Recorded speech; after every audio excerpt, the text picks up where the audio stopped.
Se ha conformado un sistema de protección judicial al contrabando, a la evasión y a la corrupción. Dice pedir la renuncia del doctor Cabal. Dios los cría y ellos se juntan.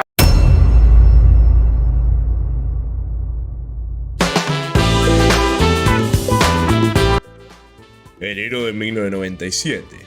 El gobierno de Carlos Menem festejaba la pax cambiaria y la consolidación de la convertibilidad tras el sofocón del efecto tequila. Con el control de ambas cámaras del Congreso y la oposición fracturada, el oficialismo miraba el horizonte legislativo de octubre como el trámite definitivo para revalidar sus títulos y así mantener la hegemonía absoluta en el Parlamento. Sin embargo, los factores internos pondrían a temblar la estabilidad del país. El fenómeno de la desocupación masiva, gatillado por la flexibilización laboral y el cierre de las industrias, desató una ola de conflictividad social que cruzó todo el territorio nacional.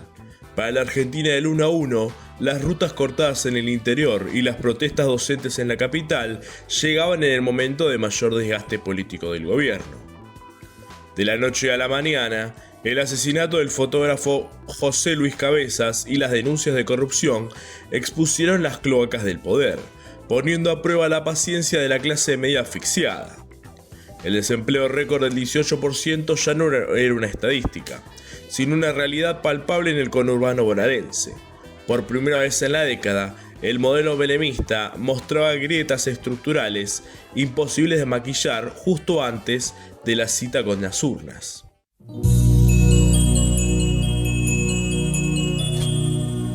Tras el humillante tercer puesto de las presidenciales del 95, la Unión Cívica Radical entró en estado de asamblea permanente y crisis de identidad. El centenario partido arrastraba el estigma del Pacto de Olivos y se desangraba en una guerra de palacio. Por un lado, Raúl Alfonsín retenía el aparato orgánico y el control de los comités bonaerenses, defendiendo con uñas y dientes la doctrina partidaria. Por el otro lado emergía Fernando de la Rúa, flamante e invicto jefe de gobierno porteño tras las elecciones del 96. De la Rúa encarnaba un pragmatismo frío y electoralista, sabiendo que su gestión en la capital era la vidriera perfecta para el 99. Sin embargo, desde los consultores privados, los números le advertían que había un techo indivisible si el voto opositor seguía estando dividido. El panorama en el Frepaso no era más sencillo. La fuerza liderada por Chacho Álvarez y Graciela Fernández Mejide gozaba de una popularidad arrolladora entre las clases medias urbanas y el electorado progresista, pero carecía del barro de la política que definía las elecciones, es decir, la estructura territorial, fiscales para defender los votos en el interior y fundamentalmente una personería jurídica nacional sólida. Estaban atrapados en el dilema del partido de la opinión pública. Si querían pasar de ser una fuerza de protesta a una alternativa de poder real, necesitaban los comités y la capilaridad nacional que solo los radicales podían ofrecer, entendiendo que la unión era solo necesario, sino que era algo inevitable.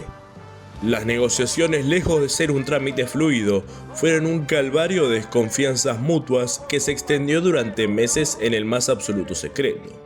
El alfonsinismo se resistía con firmeza a ceder el protagonismo histórico, mientras que el Frepaso utilizaba las encuestas de la provincia como una arma de extorsión política, demostrando que Graciela Fernández Mejide medía el doble que cualquier candidato radical en el distrito principal del país. La tensión interna casi hace naufragar las conversaciones, en más de una oportunidad, con acusaciones cruzadas de traición ideológica en los pasillos de los comités y los búnkers de la centroizquierda. Finalmente, el pragmatismo de la supervivencia se opuso sobre todo el orgullo. El 3 de agosto del 97, tras unas extenuantes reuniones a puertas cerradas, se firmó el acta del nacimiento de la Alianza para el Trabajo, la Justicia y la Educación. Pero el verdadero nudo gordiano fue el armado de las listas, un reparto de poder quirúrgico donde la selección de cada nombre propio implicó una batalla. En la provincia de Buenos Aires, el Frepaso impuso su lógica mediática, colocando a Graciela Fernández Mejide como cabeza de lista, obligando al aparato de la UCR bonaerense a replegarse en los casilleros siguientes. Detrás de Mejide, el radicalismo desplegó un verdadero seleccionado de pesos pesados de la provincia. el histórico líder de la Junta Coordinadora Federico Storani, la ascendente dirigente de Morón Margarita Stolbizer, el reconocido actor y militante Luis Brandoni, para aportar tradición mediática, y el experimentado Juan Manuel Casella. Para compensar el golpe en el territorio bonaerense y asegurar el golpe de knockout en el distrito porteño, la Alianza armó una lista de pesos pesados de la capital, que combinaba con prestigio intelectual indiscutido como Carlos Chacho Álvarez, figura de denunciante sistemático de la corrupción menemista, que medía alto en las encuestas urbanas. El vintaje de los casilleros siguientes fue feroz, sumando a nombres de enorme fustre institucional e intelectual que daban en el marco de seriedad de la propuesta. El ex canciller alfonsinista Dante Caputo, el influyente Rodolfo Terráneo y la prestigiosa pedagoga e historiadora Adriana Puiggrós. Esta compleja ingeniería de nombres dejó a la Alianza lista para salir a la cancha, unificado bajo la misma boleta la mística de la honestidad con la experiencia de la gestión y el aparato tradicional. Para el Partido Justicialista, las elecciones del 97 no eran una contienda parlamentaria más. Era el ring definitivo donde se dirimía la Guerra Fría por la sucesión presidencial. El peronismo llegaba al año electoral fracturado en dos estrategias territoriales que reflejaban el choque entre el proyecto presidencial de Duhalde y la resistencia de la Casa Rosada. En la provincia de Buenos Aires, Duhalde decidió jugar su carta más fuerte y personal para blindar su hegemonía frente al menemismo, poniendo a la candidatura de su esposa Hilda Chiche Duhalde como cabeza en diputados nacionales.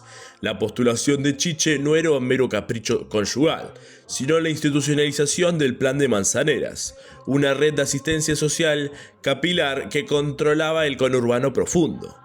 Para blindar esta boleta frente al avance de la Alianza y contener el contento de las bases de una provincia golpeada por el desempleo récord, el dualdismo sumó a espaldas de enorme peso político. En primer lugar, convocó al histórico e indomable líder de la CGT en los años 80, Saulo Baldini, clave para contener el voto obrero tradicional. Además, sumaron a Graciela Camaño, que aportaba el respaldo del influyente sector de Luis Barrio Nuevo. Mientras tanto, en el panorama de la capital federal, obligó al menemismo a recurrir a un manotazo de ahogado tras el desastre electoral municipal del 96, donde Jorge Domínguez había quedado sepultado. Ante la certeza de que el aparato tradicional del PJ era piantavotos y carecía de figuras competitivas frente al Dream Team de la Alianza, Carlos Menem decidió patear los manuales de política tradicional y recurrió a un outsider absoluto, proveniente del deporte de alta gama y el espectáculo. El motonauta Daniel Scioli, que venía de sufrir un gravísimo accidente náutico años atrás y gozaba de una altísima simpatía popular e independiente, hacía su debut electoral como cabeza de lista de la ciudad, encarnando la respuesta menemista de la antipolítica frente al discurso progre de la oposición. Para que esa aventura mediática no se frustrara en la fiscalización porteña y tuviera volumen militante en las unidades básicas, la Casa Rosada colocó en el segundo casillero a Javier Mourinho, un cuadro orgánico y experimentado armador del PJ de la capital, de extrema confianza del menemismo puro. Con esta división de tareas y el aparato territorial del dualdismo en la provincia y la tracción mediática de Scioli en la ciudad, el peronismo intentaba capear su peor tormenta política de la década.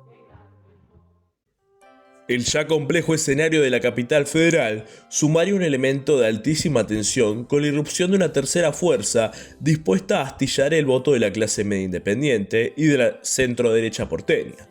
Tras su ruidosa y traumática expulsión del gobierno, el ministro de Economía, Domingo Cavallo, se había convertido en el enemigo público número 1 de la Casa Rosada.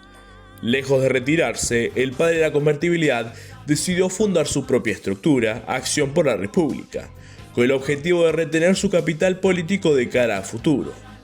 Su boleta en la capital federal se presentaba como una opción más técnica y modernizadora, capaz de captar a aquellos votantes que defendían a rajatabla el modelo del 1 a 1, pero que estaban profundamente hastiados de los escándalos de corrupción. Para consolidar esa alternativa del neto corte institucional y corporativo, Cavallo estructuró una propuesta porteña, sumando como segundo candidato a Guillermo Francos, quien era un dirigente de peso que aportaba un rodaje electoral fresquísimo en el territorio. Venía de ser compañero de fórmula de Gustavo Vélez en las elecciones de jefe de gobierno. El tándem Cavallo-Francos representaba una seria amenaza tanto para el menemismo, que disputaba el voto económico duro, como para la Alianza, buscando quebrar la polarización absoluta del electorado con una propuesta que combinaba rigidez técnica, discurso republicano y el arrastre de los sectores liberales independientes. Con todas las listas y frentes definidos, el escenario para octubre del 97 quedaba listo, pero esta vez la vieja lógica partidaria mutaba hacia una polarización inédita. De un lado quedaba la Alianza, una maquinaria electoral que buscaba canalizar el descontento de las clases medias con una promesa de honestidad institucional, pero jurando mantener la estabilidad económica. Del otro lado, el justicialismo, que apelaba por el peso de sus aparatos territoriales y las figuras mediáticas para revalidar la hegemonía en su hora más difícil. La Argentina se preparaba para la elección legislativa con tintes de presidencial.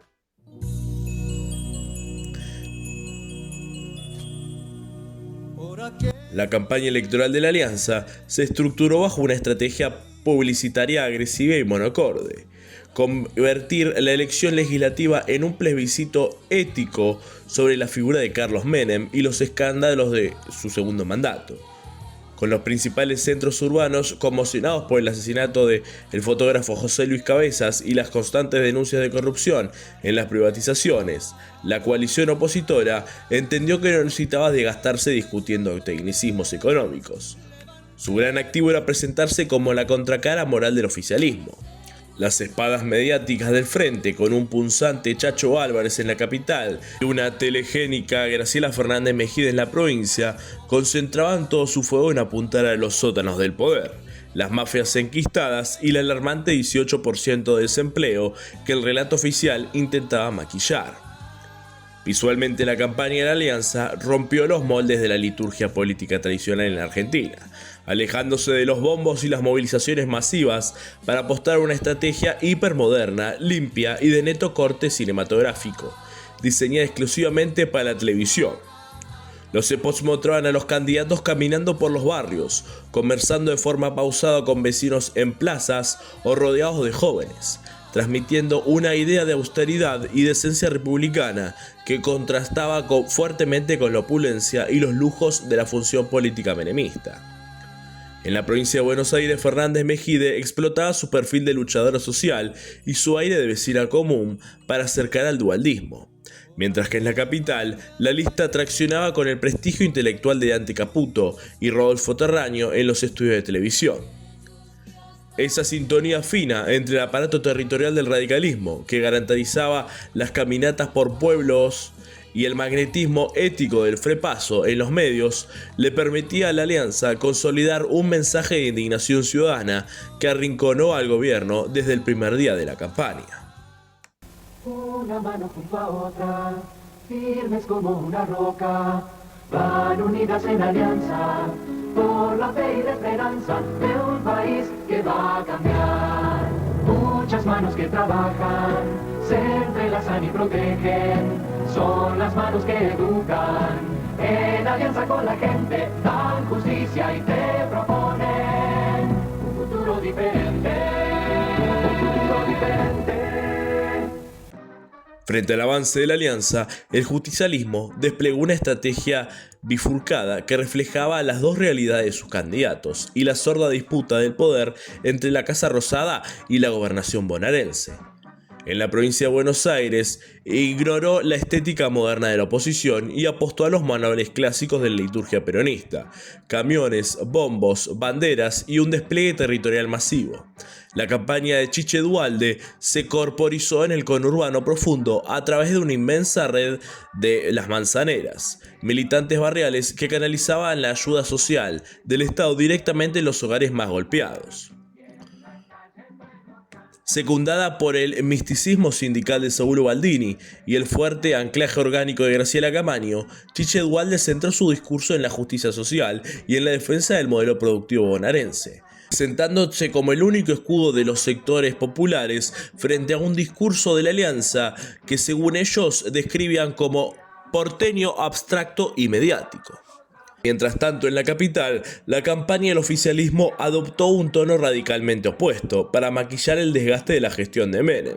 Sabiendo que la marca del PJ estaba herida en los centros urbanos, Daniel Scioli consistió en despolitizar la campaña por completo. Scioli, escoltado por la militancia orgánica que le aportaba Javier Mourinho, basó sus recorridas en el optimismo y la superación personal que tuvo por su accidente, con una estética ligada al deporte y a la juventud. Sus caminatas y caravanas esquivaban deliberadamente el debate ideológico o el choque intelectual con figuras de la altura de la alianza como Dante Caputo o Rodolfo Terráneo.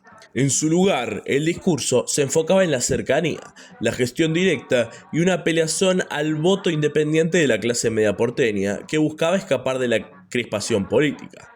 De esa manera el peronismo salió a dar la batalla con dos caras opuestas, la mística del aparato y la frescura de la antipolítica en la capital. Vote, vote para adelante, vamos país, vote para adelante, para ganar. Vote por el justicialismo, vote para adelante, vote para adelante.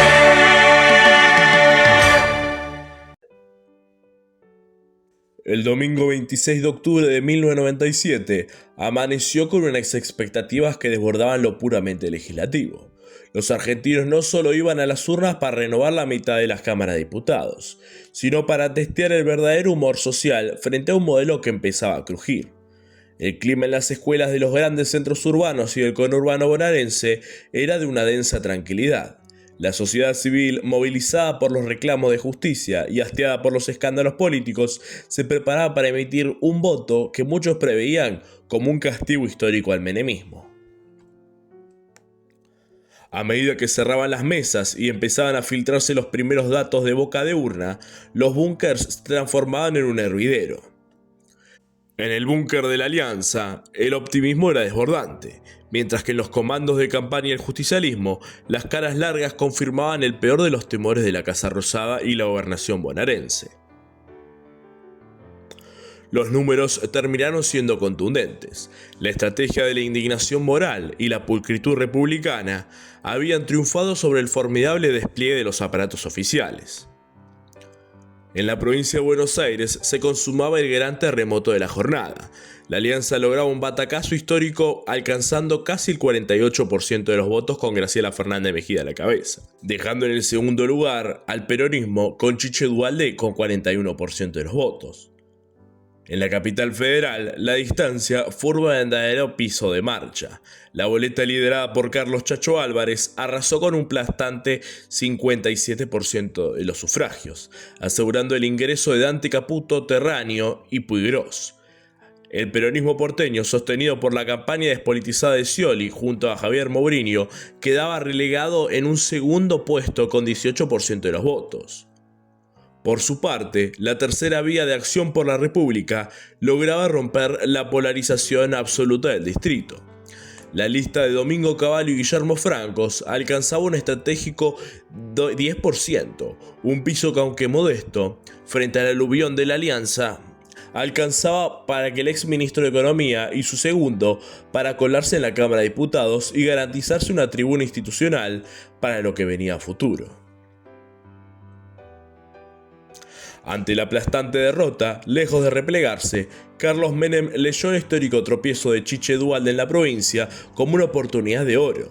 Con Duhalde debilitado en su ambición de liderar la sucesión peronista, el riojano sintió que ya no tenía rivales internos que le disputaran el control del partido. En el laboratorio del menemismo más duro, la derrota legislativa no fue el principio del fin, sino el argumento perfecto para patear el tablero institucional. Si el PJ quería retener el poder, el único nombre capaz de garantizarlo era el del propio presidente. La batalla del 97 terminaba con la oposición festejando en las calles, pero en las sombras del poder ya se terminaba de diseñar la jugada más polémica, frenética y al límite de la Constitución Nacional de toda la década. El operativo de la reelección está oficialmente en marcha. Si Menem está tan bajo en su popularidad, porque lo está, ¿por qué no hacemos un plebiscito para que se deje de jorobar? Y aunque eso sea una tentación, porque a nosotros a lo mejor políticamente nos conviene, no se puede hacer porque es pan para hoy, hambre para mañana, porque es violar la ley y la Constitución. Con la convicción también que esta mayoría menemista de la Corte va a sacar un fallo que satisfaga estos deseos de eternizarse en el poder del presidente. Él puede no haber hecho todo, pero que hizo mucho nadie puede negarlo. Él no hizo todo, pero que hizo mucho por nuestra Argentina nadie puede negarlo. Y es muy peligroso querer jugar así con la Constitución Nacional. Para consolidar la democracia hay que respetar la Constitución. Nosotros no hacemos alianzas espurias. La única alianza es con nuestro pueblo y con nuestra gente. Él puede no haber hecho todo, pero que hizo mucho nadie puede negarlo. Él no hizo todo, pero que hizo mucho por nuestra Argentina nadie puede negarlo. Porque todos los días están diciendo, tenemos que unirnos para vencerlo a Menem. ¿Y yo qué daño les hago? Y vamos a constituir un comando, el comando del sí, para hacer en la provincia de Buenos Aires, en cada uno de los 134 municipios de nuestra provincia, una actividad que le diga a la gente todo lo que ha hecho Menem. Una consulta popular para determinar si el presidente debe o no ser habilitado para competir por un tercer periodo. No, no, no, no, no, no, no, no. No, no, no, no, no, no, no, no, no. No, no, no, no, no. No, no, no, no, no. No, no, no, no, no, no, no, no. No, no, no, no, no, no, no, no. No, no, no, no, no, no, no, no. No, no, no, no, no, no, no. Con consulta o sin consulta, basta Menem.